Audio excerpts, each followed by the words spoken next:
sunny day today, and we can expect much more of the same over the next few days. You might want to do.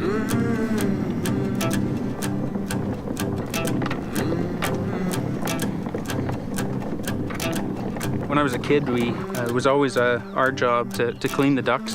And then as we grew older, of course, then you were old enough to use a shotgun and sit and wait for ducks with my dad and uncles and aunts.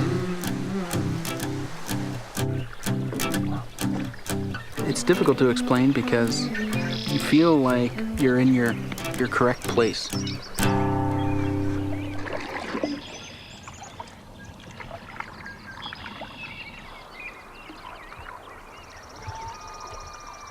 You have a heightened sense of alertness that's profoundly beautiful.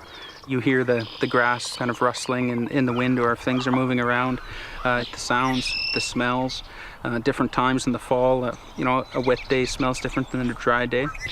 And so I find your senses become a little bit more in tune with the environment.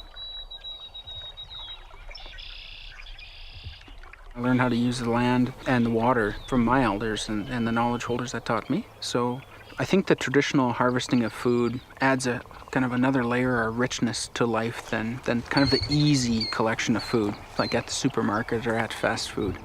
It's not just about getting really healthy food from the land or the water, but also an appreciation for the plant or the animal or the bird itself as something that's been given to you as a gift to feed your family.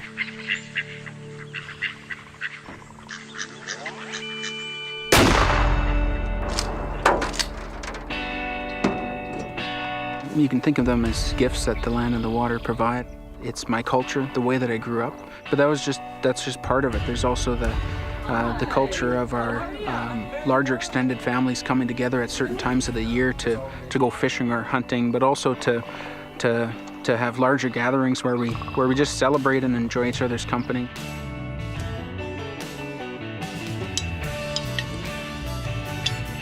Making food. I like making food. I enjoy it because it's a creative outlet as well.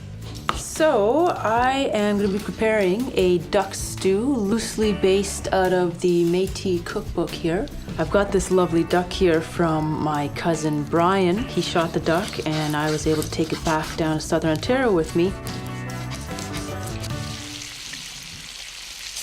Food is meant to nourish us and feed our soul.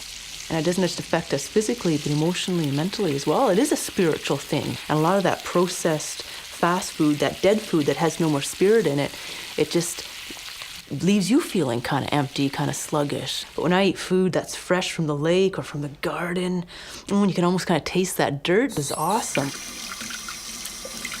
Because when I think of Métis eating, I think of natural foods that come from the land, the air, the water. So again, fish, the game, like the moose and the deer, the berries, a lot of fresh gardens, eating as natural as possible. Our ancestors, our elders, they knew a good way of living. It's one thing to talk about those teachings that are passed down, but we got to start putting them in action. Sharing the food that our parents and grandparents prepared for us and learning to prepare these types of food. It leaves a good example to the children who want to know who they are and also want to perpetuate some of these gatherings. It's just such a rich, rich heritage. And it's important that people don't forget. We mustn't forget who we are and where we came from. And I think we can take a lot of pride in what was before us and hopefully raise our children so that they will remember these things.